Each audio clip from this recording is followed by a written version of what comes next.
Bon, vous imaginez bien qu'avec ma passion puis mon métier, j'ai lâché un bon paquet de thunes dans les magasins d'art. Et je pense en avoir fait beaucoup en plus, je pense avoir fait quasiment toutes les enseignes de magasins de fourniture d'art. J'y ai acheté des monceaux de matériel, pinceaux, encre, linogravure, tout un tas de produits inflammables qu'il ne faut pas les ranger ensemble manifestement parce que sinon tu peux faire brûler ta maison. Parce que oui, c'est un peu ça aussi, hein. Tu peux acheter de quoi faire une peinture à l'huile et un cocktail Molotov dans ce genre de magasin. Tout un tas de matériel que je vais utiliser et aussi ne pas utiliser. Parce que merci les listes d'école, hein, où il y a 1 milliard de produits que tu n'utiliseras jamais, hein. Je pense que j'ai encore un brou de noix qui doit me rester dans un placard qui date d'il y a 10 ans. Il doit être fossilisé le truc. Mais au final, toutes ces recherches, tous ces fails m'ont permis de découvrir les marques que j'aime actuellement, le matériel que j'utilise actuellement. Par contre, il y a un produit qui a jalonné ma vie du moment où je suis rentrée dans les arts graphiques à aujourd'hui. Et ce produit, c'est ceci. Donc, pour vous raconter l'histoire derrière ce carnet, il s'avère que le tout premier carnet rouge que j'ai eu, c'était un cadeau de ma mère. J'ai adoré le papier qu'il y avait dans ce carnet.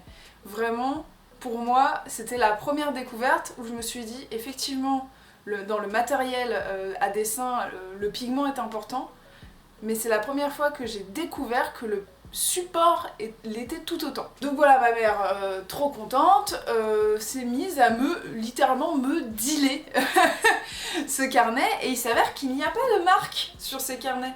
Maintenant, elle y est, mais à l'époque, j'ai 0 marque sur ces carnets, il n'y a pas de flocage ni rien. Et le truc, c'est que je n'ai même pas eu à me poser la question, parce que ma mère me l'a acheté sans cesse, et donc vu que j'avais toujours du stock, il n'y a pas besoin d'en racheter. Tout ça pour vous dire que pendant des années, j'ai utilisé des carnets qui arrivaient comme ça, par magie, maman magie. Et un jour, je me baladais dans des magasins Bossner qui étaient à côté de chez moi, dans le 11e arrondissement. Et là, épiphanie, je tombe sur le carnet. Et je percute qu'en fait, ce carnet, c'est un carnet Bossner. Alors vous allez me dire, mais comment ça se fait que t'as pu ne pas t'en rendre compte avant? En fait, il s'avère que j'évite très fréquemment d'aller du côté carnet des magasins parce que je sais que j'achète compulsivement des carnets et j'en ai 15 000 depuis des années chez moi qui sont vierges. Et j'ai eu une épiphanie donc dans le rayon en faisant, mais c'est des carnets Bossner! Et surtout, leur deuxième épiphanie, mais il y a des tailles différentes! Et il n'y a pas que ce format-là, il existe des formats plus grands, avec des papiers différents et tout, enfin bref. Et c'est marrant parce qu'en fait, quand je dis que ça me poursuit, le fait que ce carnet jalonne tous les moments de ma vie, du début où je suis rentrée à maintenant, il s'avère que j'ai fait mon diplôme de fin d'études au crayon de couleur qui était un peu la bêta-test de Radium Girl. Donc mon diplôme de fin d'études est fait sur ce papier-là, de ces carnets-là. Et il s'avère que tout Radium Girl est fait sur ce papier-là aussi. Donc il y a vraiment un truc... Voilà, hein, y a de l'attachement. Hein. Et pour vous dire même, voici les 4 derniers carnets que j'ai retrouvé, donc je vous mens pas. Donc voilà, il manque des feuilles dedans parce que je coupe dedans pour récupérer le papier. Donc tout ça pour vous dire que c'est une enseigne que je connais bien, dont je suis cliente, et aussi pour vous expliquer comment j'en arrive à avoir un petit bandeau marqué inclut une communication commerciale. Parce que oui, vous êtes dans une vidéo sponsorisée. Vous avez compris que j'aimais leurs produits et donc j'ai débarqué moi et mes gros sabots dans leur MP en disant dis donc, on ferait pas un truc et il s'avère que aujourd'hui nous faisons un truc. Donc oui, je suis rémunérée par Bossner pour faire cette vidéo, mais sachez que si l'argent n'achète pas le bonheur, il n'achète pas non plus mon éthique. Donc la gamme de produits qu'on va voir aujourd'hui, si j'en parle, c'est parce que je l'ai aimé. Bon, aujourd'hui, on va donc parler des encres Acryl Studio de Bossner.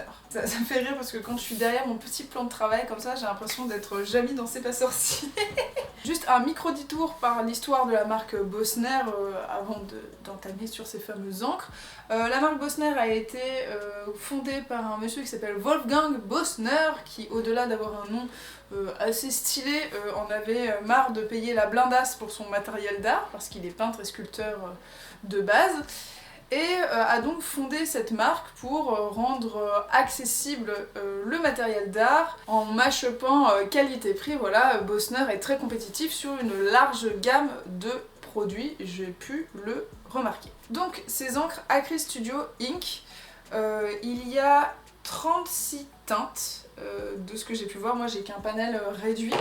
Ce sont des encres donc acryliques avec un fort pouvoir pigmentaire et elles sont liées à l'eau. C'est important de savoir à quoi est liée une encre parce que forcément ça influe beaucoup le toucher et le rendu. Je vous en avais déjà parlé dans une précédente vidéo, il y a plein de types d'encres différentes, on a tendance à croire que c'est juste un pigment lié à un truc et qui fait un pigment liquide.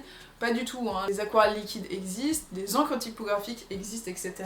Et le liant joue beaucoup, par exemple, ça c'est une encre sénélier et le liant c'est de la gomme arabique. Ça va pas donner du tout le même rendu, ces deux-là, voilà.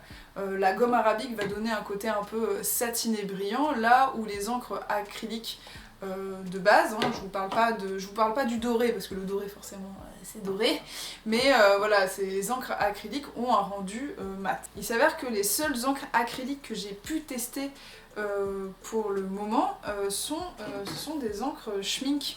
Même si c'est une encre acrylique aussi, en fait elle ne boxe pas du tout dans la même catégorie. Tout simplement je peux pas les comparer.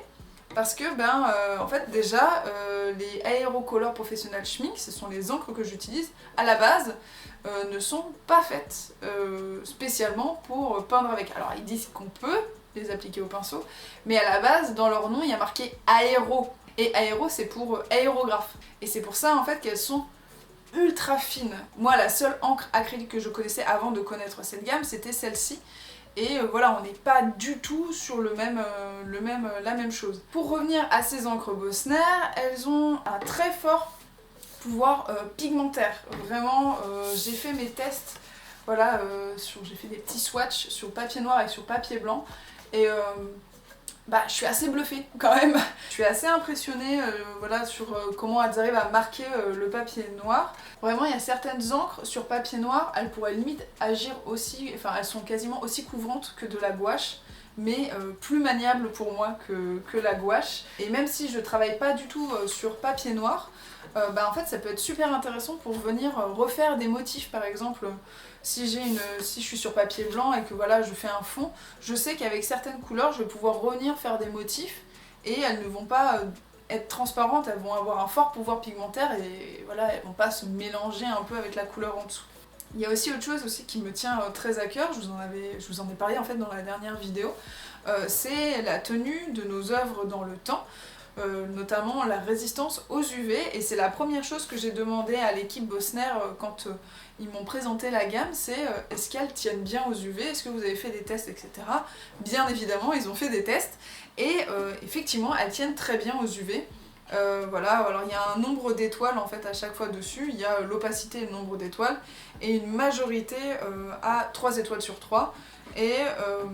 Et sinon elles ne descendent pas en dessous de 2. Voilà, celle-là par exemple le orange a 2 étoiles sur 3, mais ça montre quand même une très bonne résistance aux UV.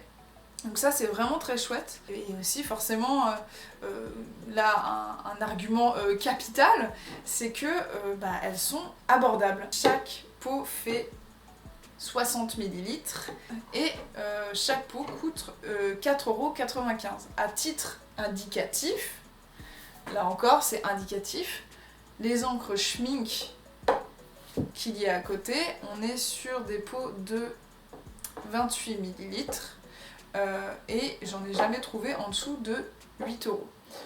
Donc voilà, c'est pour vous donner un ordre d'idée. Je pense que les encres Sennelier elles doivent être sur un ratio, je pense que ça doit coûter entre 5 et 6 € pour du 30 ml. Donc vous voyez, vraiment elles sont très abordables, etc.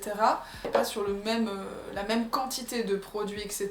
Et aussi on n'est pas sur le même packaging. Parce que voilà, le packaging est en plastique, contrairement par exemple sur beaucoup d'encre, même or, celle que je vous ai montrée, c'est souvent du verre. Je sais que potentiellement ça peut râler dans les commentaires en disant oui, encore du plastique et tout. Alors effectivement, mais là en l'occurrence vous ne payez que le produit plutôt que dans le packaging. Effectivement, le plastique ça fait chier, mais le plastique permet de faire ceci sans pleurer après, hein. Et surtout le plastique, en fait c'est pas parce que vous avez fini le flacon qu'il faut le mettre à la poubelle, vous pouvez tout à fait réutiliser le flacon pour remettre des encres, etc. Là encore aussi sur le packaging on est sur une pipette, tout simplement, voilà. J'ai des pots d'encre qui n'ont pas de pipette et c'est un enfer. Je vous conseille, hein, peu importe la marque que vous prenez, si vous achetez des encres, prenez des encres qui ont des pipettes parce que ça vous permettra de ne pas salir les couleurs.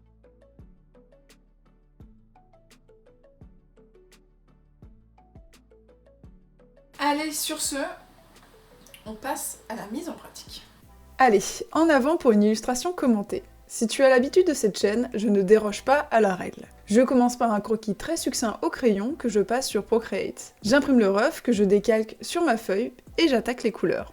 Avec ces encres, comme avec toutes les autres, pense à bien agiter le flacon avant de l'utiliser pour que la pigmentation soit homogène. Je ne peux que te conseiller d'y aller goutte par goutte dans ta palette. L'encre étant très pigmentée, tu n'auras pas besoin de beaucoup de produits pour recouvrir ta feuille. Et ça serait quand même con de gâcher. Je commence par poser toutes mes valeurs en aplat pour avoir la teinte la plus haute et la plus basse. Je ferai ensuite les ombres, puis les détails.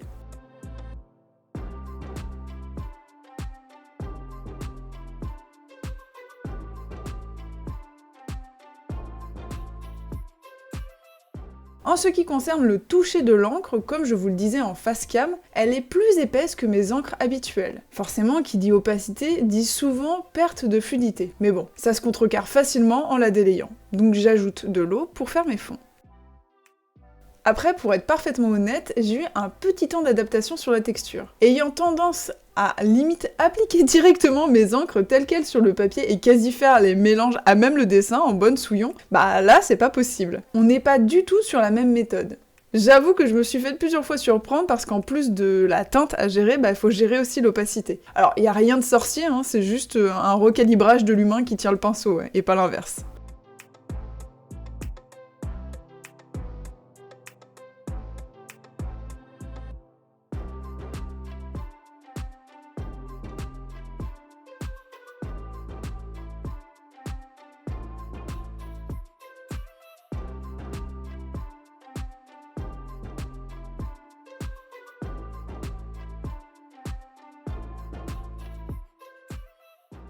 Une fois qu'une bonne partie de l'illustration est faite, vient le moment un peu sans filet. Pour créer l'ambiance clairière ombragée, je fais un jus bleu. Alors dit comme ça, ça fait un peu chelou dégueu, mais c'est juste une goutte de pigment, là en l'occurrence bleu, très délayé que j'appose un peu partout pour avoir cet effet de lumière qui passe à travers les feuilles. Attention, les encres Bosnor ne sont pas indiquées comme waterproof. Même si j'ai pu remarquer qu'elle tient très bien l'empilage de couches, elles ne sont pas infaillibles. Moi ça ne me dérange pas du tout parce que j'aime bien quand le jus redilue un peu les couleurs.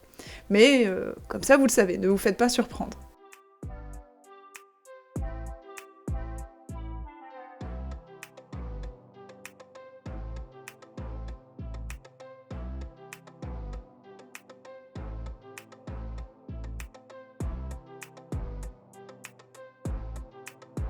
Je retape un peu les détails et je rajoute les petits rayons jaunes. Et c'est là aussi que l'opacité des couleurs claires est assez impressionnante. Je peux sans souci appliquer l'encre jaune pure sur le fond sombre et garder toute sa pigmentation comme si c'était de la gouache.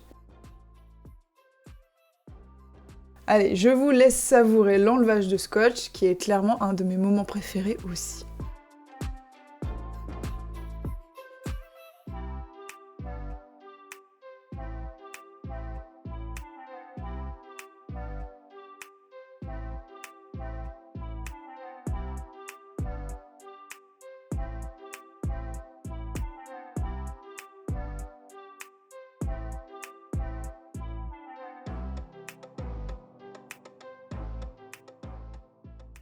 Et tada! Allez, on se retrouve en face cam pour la conclusion. Bon, sur ce, j'espère que cette vidéo t'aura plu, t'aura peut-être donné envie de te mettre à l'encre. Pour ce qui est des encres Bosnor, je vous l'ai dit dans la vidéo, pour moi c'est un très bon rapport qualité-prix.